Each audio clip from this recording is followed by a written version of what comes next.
Hi, Virgo Rising.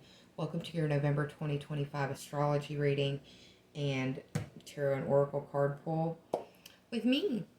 Let's go ahead and discuss. Number one, this is for Virgo Rising, but if you want to watch for your moon or sun sign, I think that that's probably going to give you a little bit more flavor as to what's going to go on in the month for you. But the house placements are for Virgo Rising specifically. Um, I also pulled the cards while I was meditating over your astrology as to expedite the process and make this reading shorter for y'all in time. So let's get started. On the 4th of the month, we have Mars moving into Sagittarius. This is your 4th house of home, living space, roommates, stability. This is possibly teeth and bones as well. On the 5th, we've got the 13-degree Taurus full moon in your 9th house of higher-minded ideals, higher education, long-distance trips and travel. It's also the house of the foreigner. It's foreign people, foreign places, and foreign things. On the 6th of the month, we have Venus moving into Scorpio. This is your 3rd house of communication, short distance trips, siblings, cousins, neighbors, and the neighborhood and community that you are a part of. There is a lot of focus between your 3rd and 4th houses this month. I would also like to preface that because Mercury is your ruler and Mercury will be retrograde for the majority of this month, you need to give yourself extra time and extra space around travel and communication. Also, understand that your phone may give you trouble, and asking the question, do I make sense? Am I making sense? Does that make sense? Isn't a bad thing right now, especially if you want to keep your communication as clarified and clear as possible, because Mercury likes to throw monkey wrenches in the sauce, and Mercury is your ruler. Okay. So, speaking of Mercury, we've got Mercury going retrograde on the 9th of November at 6 degrees of Sagittarius in your 4th house of home, living situation, neighbors, neighborhood, community, and communication, short distance trips, neighbors, siblings, cousins, community. On the 11th of the month, we've got Jupiter going retrograde at 25 degrees of Cancer. This is your 11th house of social networking, and I like to refer to it as face-to-face social networking and online social networking. This is also the place where you belong to different associations that you would have to wear like a name tag to so people would know that you are a part of the group. 11th house. On the 12th, we've got Mercury retrograde conjoining Mars at 6 degrees of Sagittarius in your 4th house. Be careful when you're in the kitchen that you don't cut or burn yourself. Be careful that you don't have any accidents around the house because it's in the 4th house. Because I survived a house fire, this will not impact hardly anybody, but because I see it in the archetypes, I have to say it. For a very small few of you, some of this may refer to a house burning or a type of destruction in the home. Knowing is half the battle, so be aware, make sure your smoke alarm batteries are checked, and let me know what happens for y'all because I'm genuinely concerned. I also see that more on a mundane global level, we're going to have like an internet outage or like another one of those Amazon web servicer outages where it affects a lot of different things just because there was a lot of synergy in the sky in October with what's going to be happening around this time. On the 20th, we've got a 28-degree new moon in Scorpio. This is your 3rd house of communication, community, neighborhood, siblings, cousins, neighbors, short distance trips, and the way that you communicate. I would not be investing in a new phone until Mercury at least gets out of its retrograde motion, and that will be on the 29th because it's occurring in your 3rd house. 3rd and 4th houses, I wouldn't be trying to get any new communication devices until after Mercury is cleared its shadow, which is on the 17th of December. But if you have to do it before, at least try to hold out until Mercury is clear of its retrograde status. If you can't and you have to go ahead and get it, make sure that you know the refund policy, you know the return policy, you keep your receipt, and maybe even invest in some insurance because that may be necessary as well. On the 21st of the month, we've got Mercury retrograde conjoined Lilith at 26 degrees of Scorpio, again in your 3rd house. I feel like on a more global level, we're going to be hearing about Jeffrey Epstein, Ghislaine Maxwell, and Virginia Jeffrey, that entire scandal, because of the onion layers of the archetype being read. Lilith and Scorpio with Mercury being retrograde, meaning news is coming back from the past. I think I saw something reported on TikTok where there might be a video of Virginia Giuffre giving testimony that's going to be coming out soon.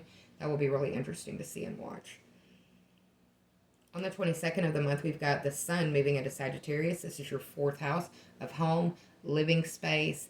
This is your family. This is your roots, stability. It can also be teeth and bones because of the nature of how I read the chart. On the 25th, we have Mercury going retrograde at 22 degrees of Scorpio. This is in your third house. Again, more of that community, home base energy, if you will. In my notes, I ask who died because 22 degrees is a kill or be killed degree in degree theory. It's in Scorpio. It's conjoined Venus. I feel like this will be dealing with a female. If not that, it will be someone who is dearly loved, a person of great reverence. On the 29th, we have Mercury finally going direct at 20 degrees of Scorpio in your third house. Give yourself, like I said at the top of the video, give yourself time when it comes to your commute. Give yourself time when it comes to talking and discussing things. Give yourself time to say, now isn't a good time for me to discuss these things. Can we check back at a later date? Especially if it's something super sensitive that can aggravate or inflame emotions, because we are all super inflamed and emotional right now, and we've got to give grace where we can. Finally, on the 30th, we've got Venus moving into Sagittarius, that fourth house. So where Mars moved in at the beginning of the month and kind of used some sandpaper to rough things up and to make things sharp, Venus moving in at the end of the month will hopefully be smoothing things out and putting a calming balm on what happened in that fourth house of home, living situation, roots, stability, foundations, etc. Let's transition on to your cards, Virgo. The first card that I have for you is the Hanged Man. This is a Major Arcana card. It is the 12th card in the Major Arcana, and it represents not being able to see things correctly, literally looking at it from a different perspective. This is what you would anticipate it looking like. It looks like a reversal when it's right side up. This Mercury retrograde is asking you to reflect and review what's going on, especially in those areas of speech and communication and dealing with your home. Look at the different mail that's coming in, check your car. All of those things are important for you to reassess while this Mercury is retrograde. I used to tell y'all in earlier videos many years ago that the prefix re is a great thing to focus on while any of the planets are retrograde, especially Mercury. Second card we have is the Ten of Cups. Ten of Cups is happy life, happy wife, total fulfillment on an emotional level. 10 is also a number that speaks to the ending of a cycle. The Cups energy represents water signs, that is Cancer, Scorpio, and Pisces. There is a grand water trine that is going on until the end of the year, and that could also be speaking to that. The third card is the Eight of Wands. Fire sign energy, Aries, Leo, Sagittarius. There is some Sagittarius focus going on in your area of life. That is the fourth house. There could be a lot of fast messaging back and forth about what's going on in the house one way or another, direct, fast messaging, and that's why I'm imploring you to ask and make and create and carve out time and space for you so you don't have to feel like everything requires a response at that immediate time. You can say, give me a moment.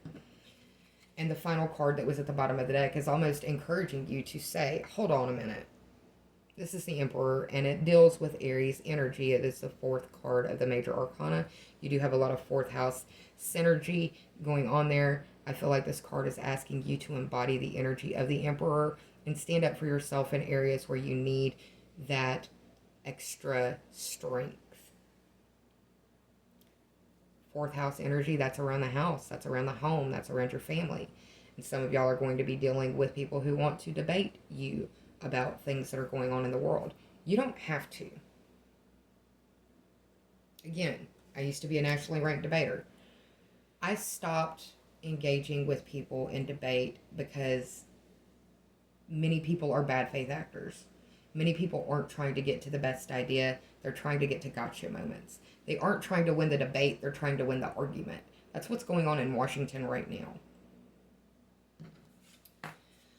Anyways, let me jump back off of my soapbox. The first oracle card that I have for you from the Animal Apothecary from Kara Elizabeth is the Abundance card. This is the number 9 card of this deck. And we have a bowhead whale on the front.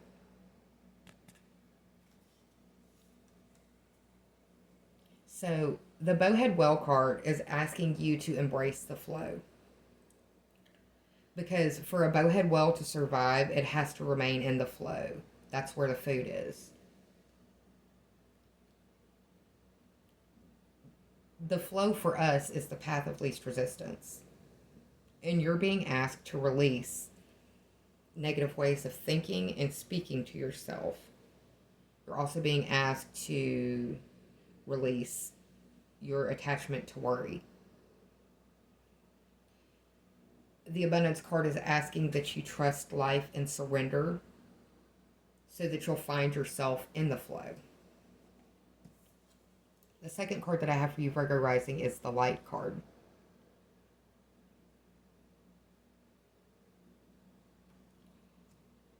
The Light card is reminding you that now is the time to embrace and be in the light, to embody the light. The light is represented by pleasure, happiness, contentment, growth, success, joy, illumination. The Light card, this card, is one of the best cards that you can get out of the Psychic Tarot Oracle deck by John Holland.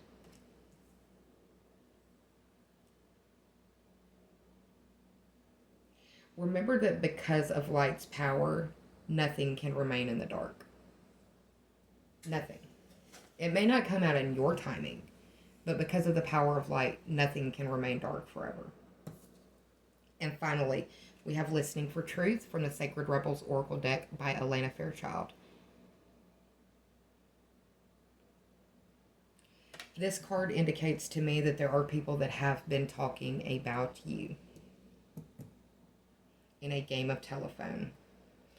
And the Listening for the Truth card asks that you listen for the truth under the words that are being spoken and not the platitudes themselves. It asks that you love yourself enough to honor the truth, which is your truth. It asks that you shake off any of the gossip that has surrounded some of you by getting outside in nature. Whatever getting outside in nature means for you, do it. Because if you go out there and get in nature, healing will find you. Because Mercury is your ruler, Virgo, I'm going to remind you, Mercury goes retrograde on the 9th. And it does not go direct until the 29th. It will not clear its shadow until December 17th. Mark those dates in your calendar. Give yourself more time, more space to reflect and then respond. I love you. I hope you're well, and I will see you for December. Bye.